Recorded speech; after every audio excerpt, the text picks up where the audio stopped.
Hello students, वेंटेज education centre ये आपका channel है और इसमें हम इस समय साइंस की लाइव क्लास पढ़ रहे हैं। जैसा कि आपको मालूम है, पाठ आपके 3 इसमें कंप्लीट हो चुके हैं फिजिक्स में, और अभी एक क्लास आपकी यानी एक आपका जो क्लास है वो पार्ट 4 की हो चुकी है। आज इसका पार्ट 2 है। पार्ट 4 आपका है विद्युत धारा के चुंबकीय प्रभाव, ये हम शुरू कर चुके हैं। आज इसका पार्ट 2 है। और इससे पिछले पार्ट में मैंने आपको समझाया था चुंबकीय क्षेत्र तथा चुंबकीय बल रेखाएं, चुंबकीय बल रेखाओं के गुण, ये 2 चीज़ें मैंने आपको बता दी थी। और इसके बाद आपका जो अगला टॉपिक आएगा इसमें वो आएगा प्राकृतिक चुंबक। तो आप सभी क्लासेस के अटेंड करें, बहुत अच्छा पार्ट है, आपको समझने में बहुत अच्छा लगेगा। अगर आप डेली इसका रिवीजन कर रहे हैं और इसके अच्छे अच्छे नोट्स आप ज़रूर बनाएं। ये बात मैं हमेशा कहता हूँ कि वीडियो देखने के बाद आप इसका रिवीजन ज़रूर करें, अच्छे नोट्स बनाएं, और जितने इसकी डेफिनेशन आपको वीडियो में बताई जाती है, जितने क्लास में समझाया जाता है, उसको आप याद कर लें। क्योंकि आप आज याद करेंगे तो कल आपको उसका रिवीजन भी करना पड़ेगा, लेकिन आज याद करेंगे तो आगे आपके लिए थोड़ा सुविधाजनक हो जाएगा एग्ज़ाम की तैयारी करने के लिए। तो इसको आप शुरू करते हैं। तो अगला टॉपिक आपका है प्राकृतिक चुंबक। तो पूरा पाठ है आपका विद्युत धारा के चुंबकीय प्रभाव के, मतलब जब पाठ का नाम ही विद्युत धारा के चुंबकीय प्रभाव, तो चुंबक के इर्द गिर्द ही पूरा पाठ आपके उसके गुणों को लेकर के उससे संबंधित है। तो चुंबक आप लोगों ने सभी ने देखा भी होगा, उसके गुणों के बारे में आप जानते भी होंगे। तो पहला आपका आता है प्राकृतिक चुंबक। चुंबक भी देखो, एक तो प्रकृति में पाया जाता है चुंबक, जो जिसके चुंबकत्व का गुण होता है, जो लोहे की वस्तुओं को अपनी ओर खींच लेता है। और एक हम कृत्रिम चुंबक बनाते हैं। तो वो सभी इसमें प्रक्रिया आएंगी, आप धीरे धीरे आगे बढ़ते जाएंगे तो सब इसमें पाठ में। तो अगला टॉपिक हम शुरू करते हैं प्राकृतिक चुंबक। तो देखिए अगला टॉपिक आपका प्राकृतिक चुंबक।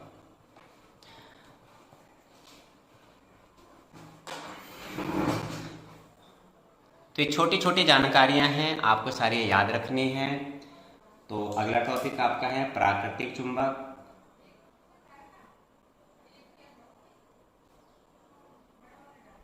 प्राकृतिक चुंबक, नेचुरल मैग्नेट हो गया।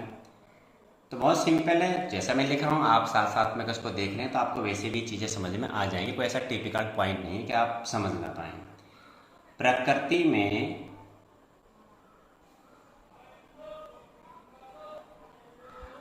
स्वतंत्र रूप से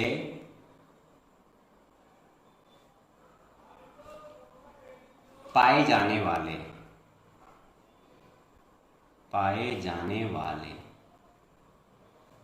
पत्थर को, जिसमें आकर्षण तथा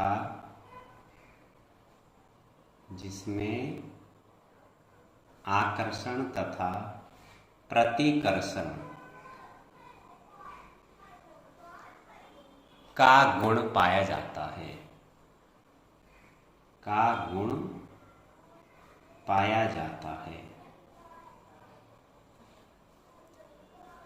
तथा यह पत्थर लोहे की बनी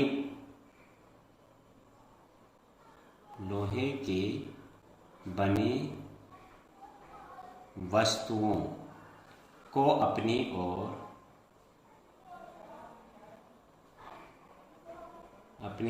आकर्षित करता है,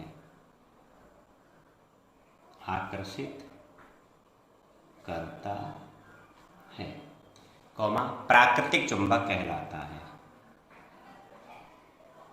प्राकृतिक चुंबक कहलाता है। ठीक है, चुंबक आपने सबने देखा है। तो लिखने के लिए इस तरह से आप इसकी भाषा का प्रयोग करेंगे। प्रकृति में जो स्वतंत्र रूप ऐसा पत्थर मिलता है जिसके अंदर आकर्षण और प्रतिकर्षण का गुण पाया जाता है, क्योंकि 2 चुंबक आपस में आकर्षित भी करते हैं एक दूसरे को और प्रतिकर्षित भी करते हैं। तो वो आपका क्या कहलाता है, वो चुंबक कहलाता है। और इसमें एक गुण और है कि लोहे की बनी वस्तुओं को अपनी ओर आकर्षित करता है। तो ये बात सब आप जानते हैं, ऐसा कुछ नया नहीं है। ठीक है, यह काला पत्थर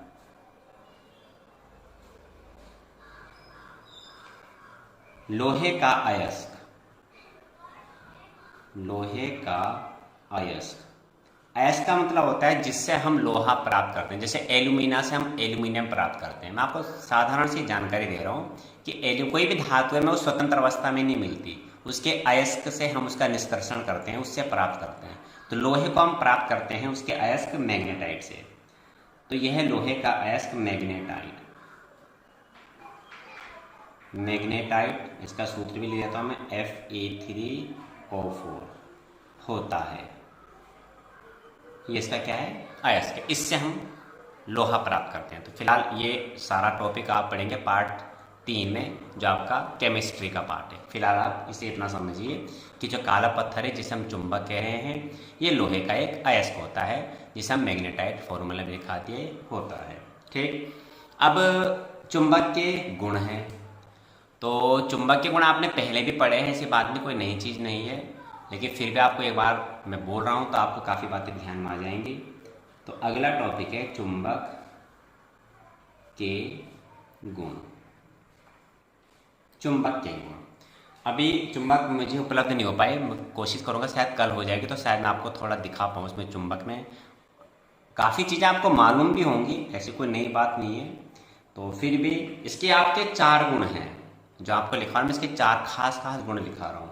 तो सबसे पहला गुण तो आप जानते हैं, चुंबक लोहा तथा लोहे से बनी वस्तुओं को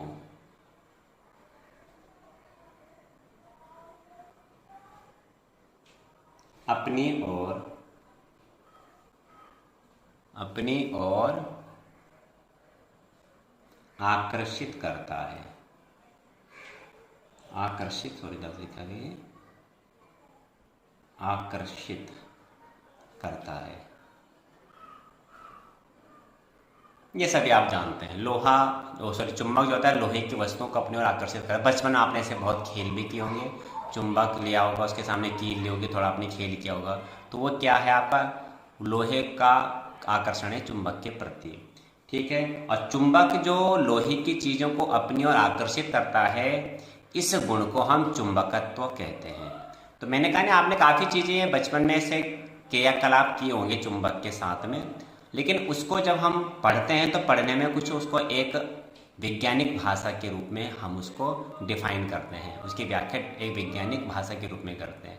अब आपको ये मालूम था कि लोहा चुंबक की ओर आकर्षित होता है, लेकिन इस गुण को चुंबकत्व कहते हैं, ये अब आपको पढ़ाई के दौरान पता लग रहा है। ठीक, तो क्या कहा मैंने, चुंबक जो है लोहे से बनी वस्तुओं को अपनी ओर आकर्षित करता है। ठीक, और चुंबक का यह गुण, चुंबक का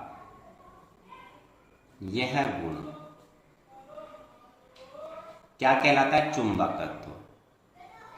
चुंबकत्व कहलाता है, याद आता है, चुंबकत्व कहलाता है। तो छोटे छोटे 1 नंबर के जो क्वेश्चन है वो आपके यहीं से बन सकते हैं कि चुंबकत्व किसे कहते हैं। तो आपको याद रहना चाहिए कि चुंबक जो है लोहे की वस्तुओं को अपनी ओर आकर्षित करने का जो उसका गुण होता है, उसे चुंबकत्व कहते हैं। पहला ये आपका गुण हो गया, क्या हो गया, चुंबक लोहे की वस्तुओं को अपनी ओर आकर्षित करता है, और इस गुण को चुंबकत्व कहते हैं। दूसरा गुण क्या है, चुंबक को स्वतंत्रता पूर्वक लटकाने पर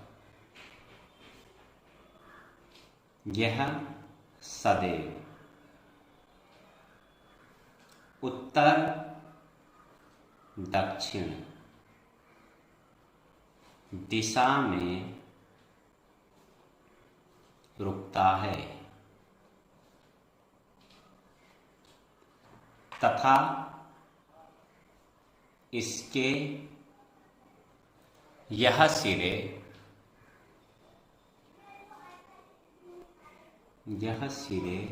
क्रमशः उत्तरी ध्रुव तथा दक्षिणी ध्रुव, उत्तरी ध्रुव तथा दक्षिणी ध्रुव कहलाते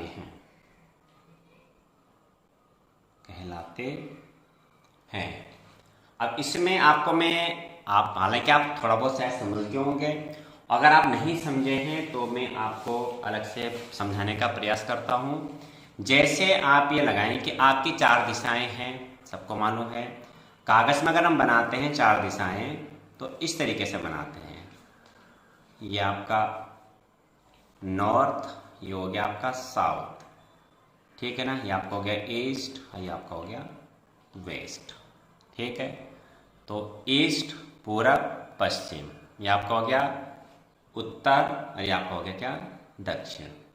अब चुंबक को जब आप लटकाएंगे, स्वतंत्रता पूर्वक का मतलब है कोई हवा नहीं चलनी चाहिए, वहाँ पे कुछ ऐसा फोर्स नहीं लगना चाहिए बाहर से, उस पर कोई ऐसा बल नहीं लगना चाहिए।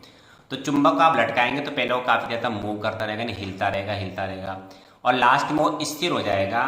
तो हमेशा चुंबक जब आप उसे फ्रीली लटका देंगे, यानी कोई फोर्स नहीं उस पर लगा होगा, तो वह हमेशा ऐसे रुकेगा। यानी उसका एक सिरा उत्तर की ओर जाएगा, नॉर्थ यानी, और एक सिरा दक्षिण की ओर रुकेगा, साउथ यानी। हमेशा जितनी भी चुंबक आप एक कमरे में लटका के देखिए, चाहे चुंबक का आकार कैसा भी हो, अगर उसके सिरे साफ साफ दिखाई दे रहे हैं। हाँ, अगर चुंबक बिल्कुल गोल है, जैसे कि आपकी गेंद होती है, तो गेंद का तो कोई सिरा आप नहीं मालूम कर सकते। लेकिन अगर वो ऐसे लंबाई में है, जैसे जिसे हम कहते हैं छड़ चुंबक है, तो उसका एक सिरा उत्तर की ओर रहेगा और एक सिरा दक्षिण की ओर रहेगा। तो जो उत्तर की ओर रहा उसको हम उत्तरी ध्रुव कहते हैं। और इस तरह से जब कंपनी से आपकी चुंबक मिलती है, जैसा आप लेबोरेटरी में देखेंगे, तो इसमें एन ऐसा खुदा हुआ रहेगा, इसमें एन, इसमें एस ऐसे लिखा हुआ रहेगा। तो उन्होंने एन और एस जिन्होंने लिखा है, जहाँ मैन्युफैक्चर होते हैं, जिसे इसकी शेप कटती होगी, जहाँ पे इसका आकार बनता होगा, तो पहले चुंबक को लटकाते हैं स्वतंत्रता पूर्वक, और लटकाने के बाद वो देख लेते हैं कि ये सिरा उत्तर की ओर रुका है, ये सिरा दक्षिण की ओर रुका है, तो इसमें वो एन लिख देते हैं, इसमें एस। ये आपके एनएस में फिक्स हो गए, ये बदलेंगे नहीं है कभी भी। तो जहाँ जो आप कहीं भी इसको लटकाइए, तो उसके बाद हमेशा ये एन वाला सिरा उत्तर की ओर ही दिखाई देगा और एस वाला सिरा दक्षिण की ओर ही दिखाई देगा। तो इस तरह से हम चुंबक के ध्रुव निर्धारित करते हैं।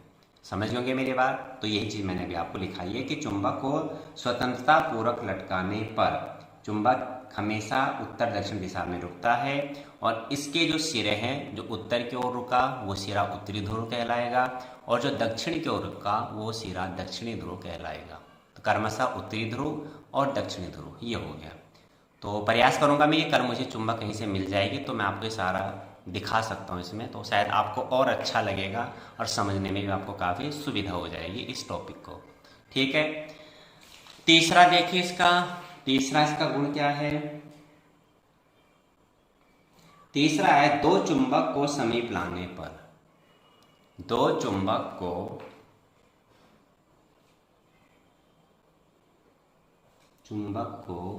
समीप लाने पर इनके समान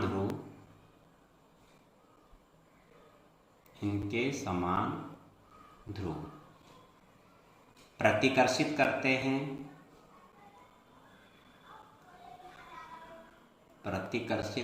हैं तथा इनके विपरीत ध्रुव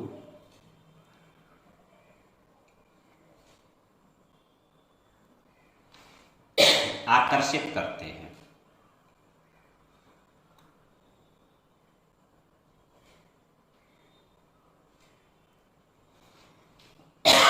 ठीक है, सॉरी, आकर्षित करते हैं। ठीक है, तो ये चीज़ें आपने देखी होंगी, मैं आपको हल्का से पेन के माध्यम से समझाना चाहूँगा।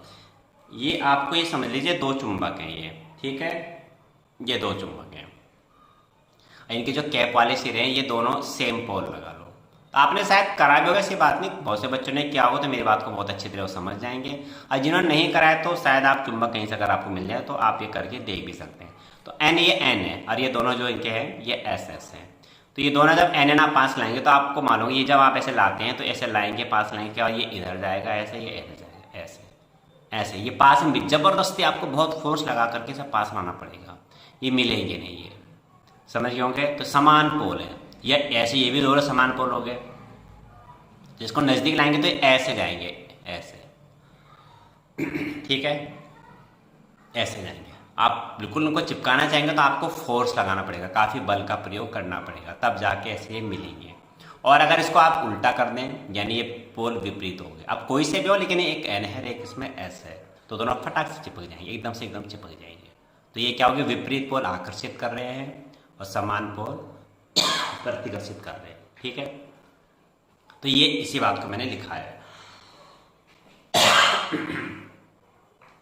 चौथा पॉइंट देखिए इसमें, चौथा पॉइंट में क्या है, दो चुंबक, यदि चुंबक को आप काटते हैं तो उसके ध्रुव समाप्त नहीं होते हैं। पहले मैं लिखा दूं फिर उसको मैं समझाता हूं आपको।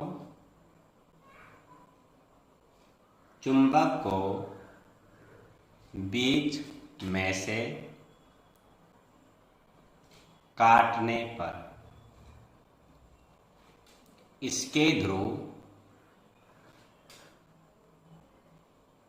समाप्त नहीं होते हैं,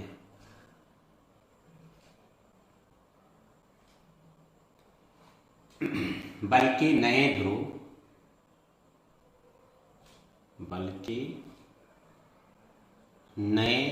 ध्रुव स्वतः ही उत्पन्न हो जाते हैं, स्वतः ही उत्पन्न हो जाते हैं।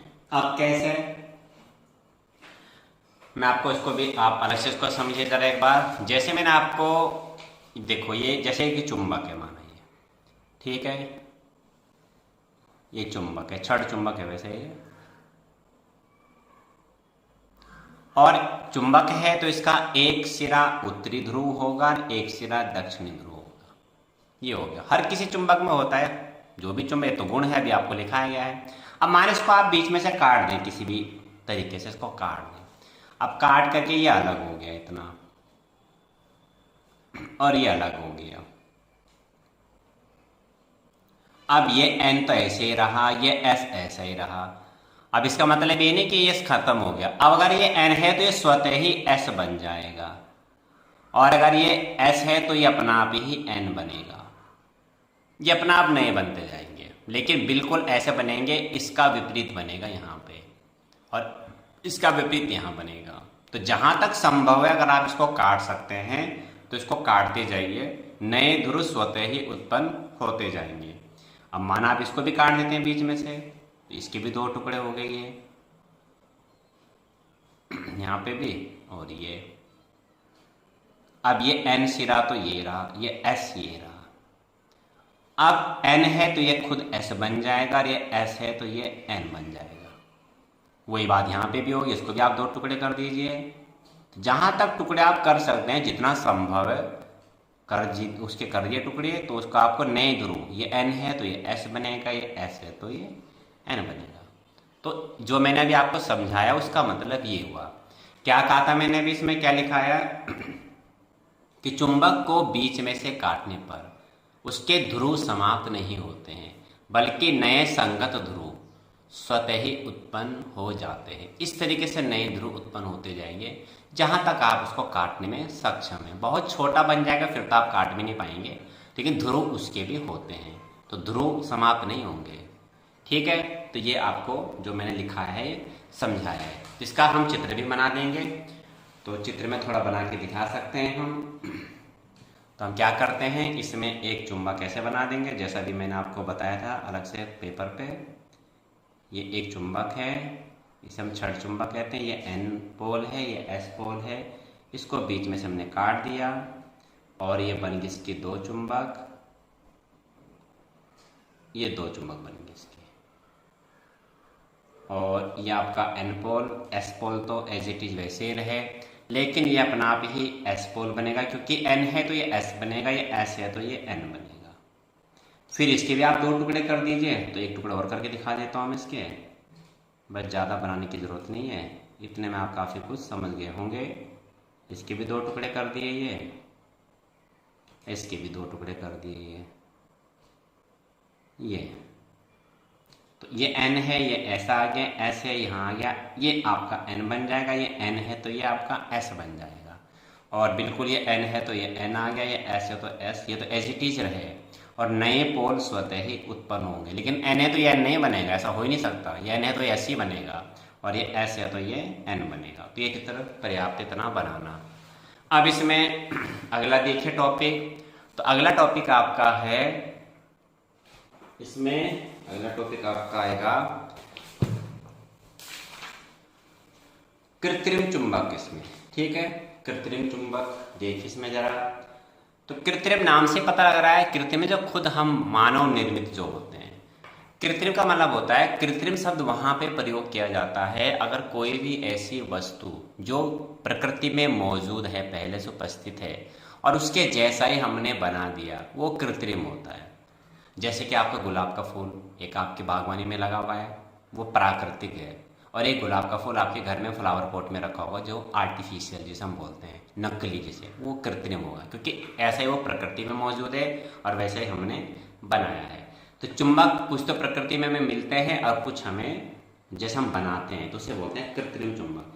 तभी तो इसको शॉर्ट में दिखा रहा हूँ। इसकी पूरी विधि अभी आगे टॉपिक में आएगी, कृत्रिम चुंबक का निर्माण कैसे किया जाता है, ये पूरी विधि आएगी आगे। ठीक है, तो देखिए कृत्रिम चुंबक, आर्टिफिशियल मैग्नेट। तो बहुत सिंपल है, कृत्रिम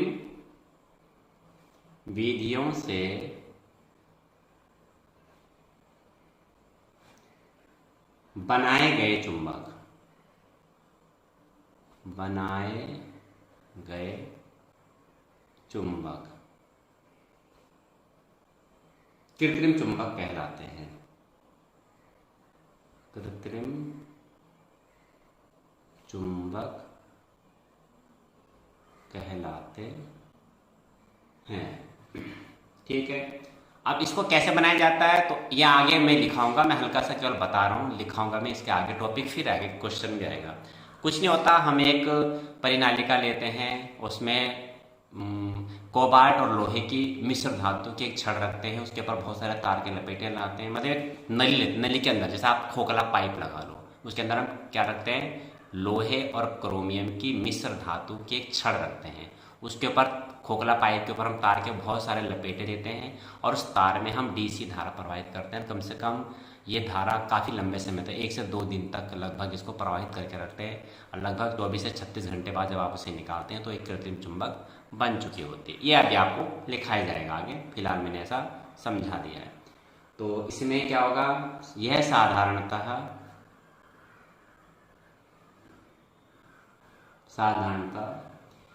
कोबाल्ट,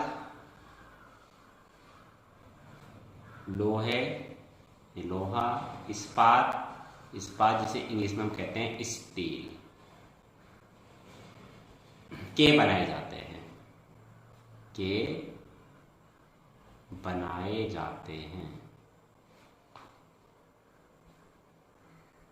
जैसे छड़ चुंबक। इसके कुछ उदाहरण हैं, जैसे छड़ चुंबक जो अभी हम बार बार बना रहे हैं, वो छड़ चुंबक है। नाल चुंबक, तो इसको नाल चुंबक इसलिए कहा, घोड़े की नाल आपने सबने सुना होगा, कुछ ने देखा भी होगा। घोड़े के जो खुर होते हैं पैर, उसके नीचे एक इस तरीके से, कुछ बच्चों को पता होगा, कुछ को शायद ना भी पता हो, इस तरीके से ऐसे करके उसमें एक ऐसे वो लगाया जाता है। घोड़े इसमें कुछ ऐसे ऐसे वो बने होते हैं, ऐसे सर्कल से। यू क्या कार्य के होता है, इसे नाल चुंबक बोलते हैं। घोड़े के जो खुर होते हैं उसमें इस चीज़ कील से ठोका जाता है इसको। तो घोड़ा जब चलता है, आपने देखा बहुत आवाज़ आती है, टक टक की, तो आवाज़ इसकी आती है। तो इसका जो आकार है वो यू के आकार का है, तो इसे हम नाल चुंबक कहते हैं, इसे घोड़े की नाल कहा जाता है। तो पता होगा बहुत से बच्चों को, जिसे नहीं पता है तो आज समझ लें कि ऐसा भी होता है, घोड़े के पैर में ये चीज़ें लगाई है, उसके खुर जो है वो समाप्त हो जाते हैं, जो कुदरत ने उसको खुर दिए हैं, इसके पैर को खुर बोलते हैं, वो समाप्त हो जाते हैं, तो ये लगाया जाता है। बैलों की कीलें ठोकी जाती हैं, बैलों के जो सड़क पे चलते रहते हैं। तो मेरा मतलब क्या, नाल, घोड़े की नाल के आधार पर इसका नाम नाल चुंबक पड़ा है, क्योंकि ऐसे इसी शेप में होती है, यू के आकार की। ठीक है, तो नाल चुंबक हो गया। चुंबकीय कंपास,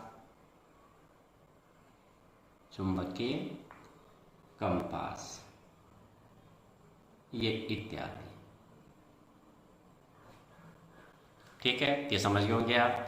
तो इस टॉपिक में आपको केवल चुंबक, कृत्रिम चुंबक इतना बताया है मैंने, बाकी इसकी पूरी निर्माण विधि मैं आगे आपको समझाऊंगा। अब इसमें अगला टॉपिक है, लास्ट है आपका ये, चुंबकीय क्षेत्र की तीव्रता। चुंबकीय क्षेत्र की तीव्रता।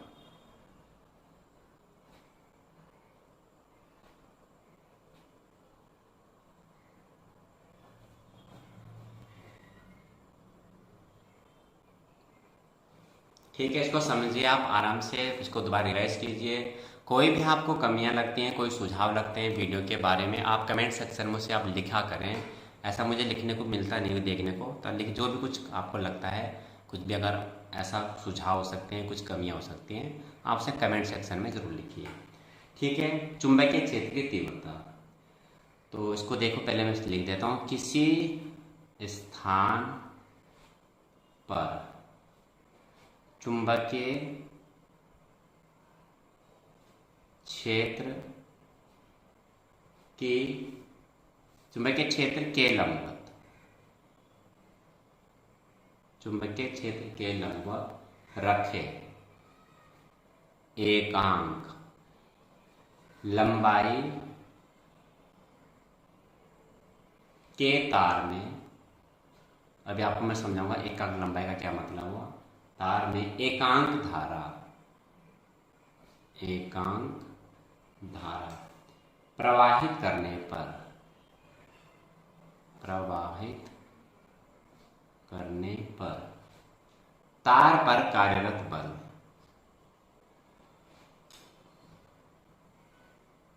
कार्यरत बल चुंबकीय क्षेत्र की, चुंबकीय क्षेत्र की तीव्रता कहलाता है। तीव्रता कहलाता है। समझ गए होंगे? देखो अब समझा देता हूँ, नहीं समझ में आया तो। चुंबकीय क्षेत्र के लंबवत, यानी आपको मैं थोड़ा बता देता हूँ फिर। देखो, चुंबकीय क्षेत्र एक सदिश राशि है। ठीक है, तो मैं क्या कह रहा था कि चुंबकीय क्षेत्र एक सदिश राशि है, उसकी अपनी एक तीव्रता होती है, और चुंबकीय क्षेत्र की दिशा, दिशा होती है, तीव्रता तो मैं आपको अब समझा रहा हूँ, उसकी दिशा होती है। तो मानो चुंबकीय क्षेत्र की ये दिशा है, मतलब ये पश्चिम से पूरब की ओर, ये लगा लो।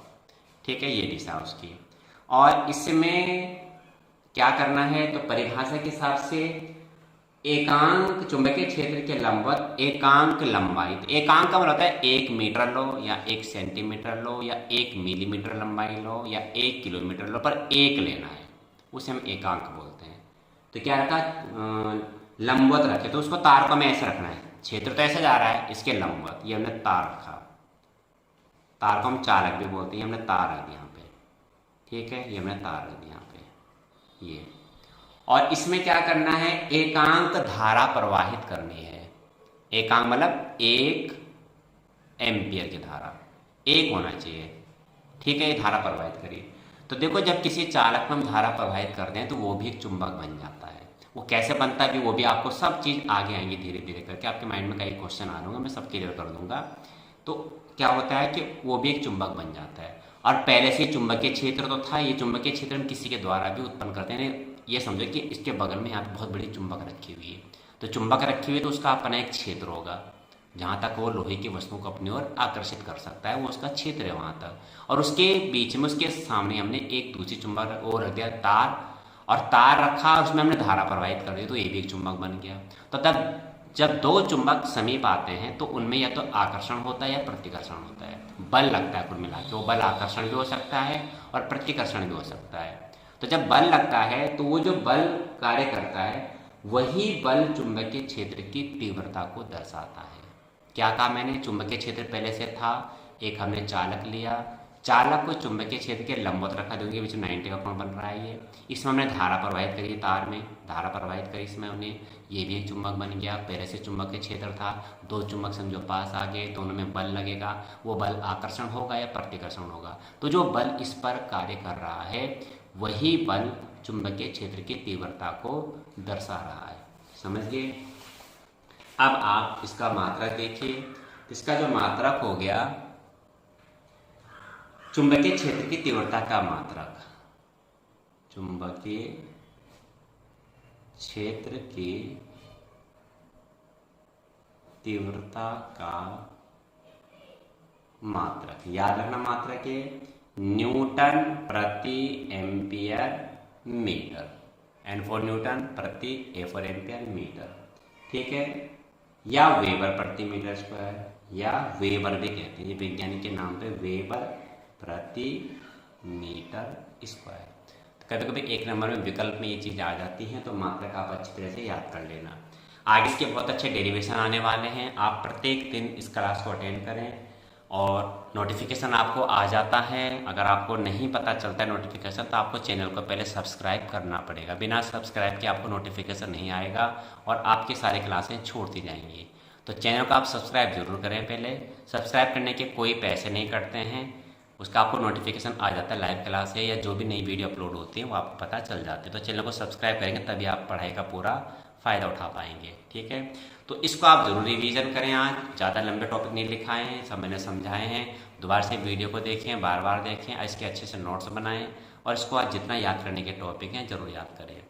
तो इसी उम्मीद के साथ में कल फिर मिलते हैं कि आप अभी इसकी तुरंत तैयारी करेंगे।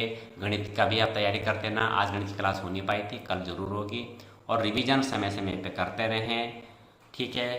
तो कल फिर मिलते हैं लाइव क्लास में, इसी उम्मीद के साथ में आप अच्छी पढ़ाई करेंगे, घर में रहेंगे, स्वस्थ रहेंगे और मन लगा करके पढ़ाई करेंगे।